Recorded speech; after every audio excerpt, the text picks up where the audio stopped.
ओम नमः शिवाय। आज स्पिरिचुअल वर्ल्ड में आप सभी लोगों का स्वागत है। सावन का पवित्र महीना चल रहा था। चारों ओर हरियाली थी। मंदिरों में घंटियों की आवाज गूंज रही थी और शिव भक्त भगवान भोलेनाथ का जलाभिषेक करने के लिए दूर दूर से आ रहे थे। उसी समय एक छोटे से गांव में गोविंद नाम का एक गरीब किसान रहता था। वह बहुत ही साधारण जीवन जीता था। उसके पास न बड़ी जमीन थी न धन दौलत, लेकिन उसके मन में भगवान शिव के प्रति अपार श्रद्धा थी। गोविंद की एक आदत थी।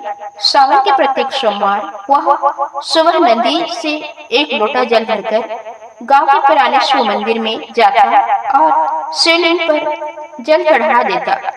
एक दिन उसकी पत्नी ने कहा, घर में पीने के लिए पानी मुश्किल से बचा है। तुम रोज भगवान को पानी चढ़ाने क्यों चले जाते हो? गोविंद मुस्कुराकर बोला, जिसने हमें जीवन दिया है उसके चरणों में एक लोटा जल चढ़ाने से हमारा घर खाली नहीं होगा। पत्नी चुप हो गई। अगले सोमवार गोविंद नदी की ओर चला, लेकिन उस दिन नदी का पानी बहुत कम था। बड़ी कठिनाई से उसने एक लोटा स्वच्छ जल भरा और मंदिर की ओर चल पड़ा। रास्ते में उसे एक बूढ़ा व्यक्ति दिखाई दिया। बूढ़ा बहुत ही प्यासा था। उसने गोविंद से कहा, बेटा, क्या मुझे थोड़ा पानी मिल सकता है? गोविंद रुक गया। उसने अपने हाथ में रखे लोटे को देखा। यही पानी उसे शिवलिंग पर चढ़ाना था। कुछ क्षण वह सोचता रहा, फिर उसने पूरा लोटा बूढ़े व्यक्ति को दे दिया। बूढ़े ने पानी पीकर कहा, भगवान तुम्हारा भला करे। गोविंद खाली लोटा लेकर मंदिर पहुंच गया। उसने शिवलिंग के सामने हाथ जोड़ दिए। भोलेनाथ, आज मैं आपके लिए जल नहीं ला पाया, लेकिन रास्ते में एक प्यासे को पानी देना जरूरी लगा। यदि मुझसे भूल हुई हो तो क्षमा करना। यह कहकर वह वापस लौटने लगा। तभी मंदिर के भीतर से घंटी बजने की आवाज आई। गोविंद पीछे मुड़ा। मंदिर में कोई दिखाई नहीं दे रहा था।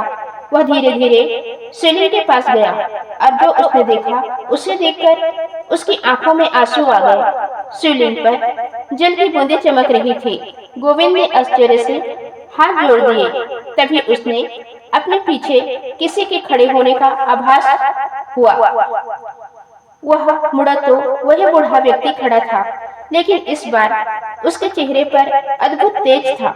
बूढ़े ने कहा, गोविंद, तुम सोचते हो कि तुमने आज शिवलिंग पर जल नहीं चढ़ाया? गोविंद ने सिर झुका दिया। बूढ़ा मुस्कुराया, जिस प्यासे को तुमने जल दिया उसके भीतर भी वही परमात्मा था जिसकी तुम मंदिर में पूजा करते हो। इतना कहते ही वह बूढ़ा व्यक्ति वहां से अदृश्य हो गया। गोविंद समझ गया कि यह कोई साधारण व्यक्ति नहीं था।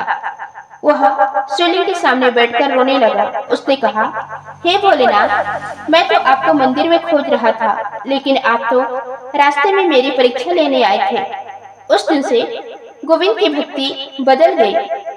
अब वह केवल मंदिर में पूजा नहीं करता था, रास्ते में मिलने वाले पशु पक्षियों के लिए पानी रखता, गरीबों की सहायता करता और जरूरतमंदों की मदद करता।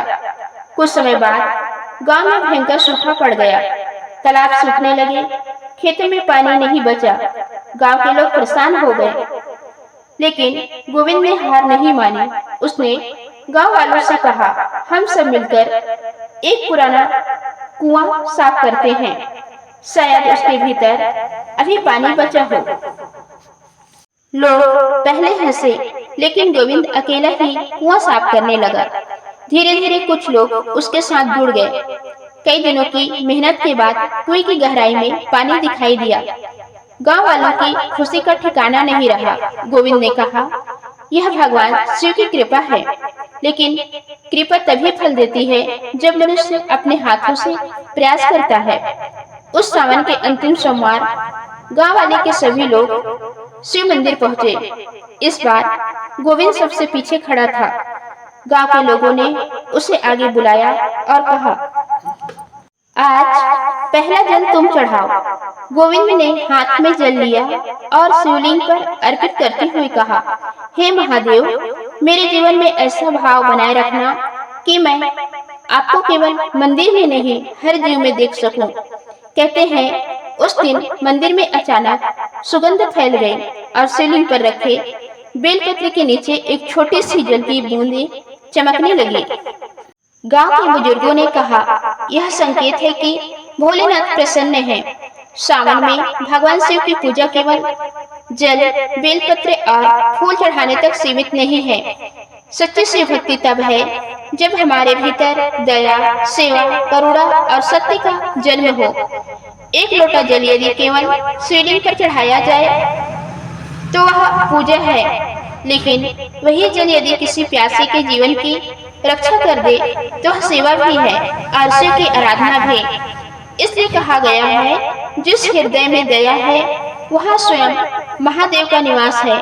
हे भोलेनाथ, हमारे मन से अहंकार दूर करें, हृदय में करुणा भरें और हमें ऐसा जीवन दे हमारी भक्ति से किसी दूसरे जीव का भी कल्याण हो। सभी प्रेम से बोलिए हर हर महादेव। तो दोस्तों, ये थी आज की वीडियो। उम्मीद है आपको जानकारी अच्छी लगी होगी। धन्यवाद।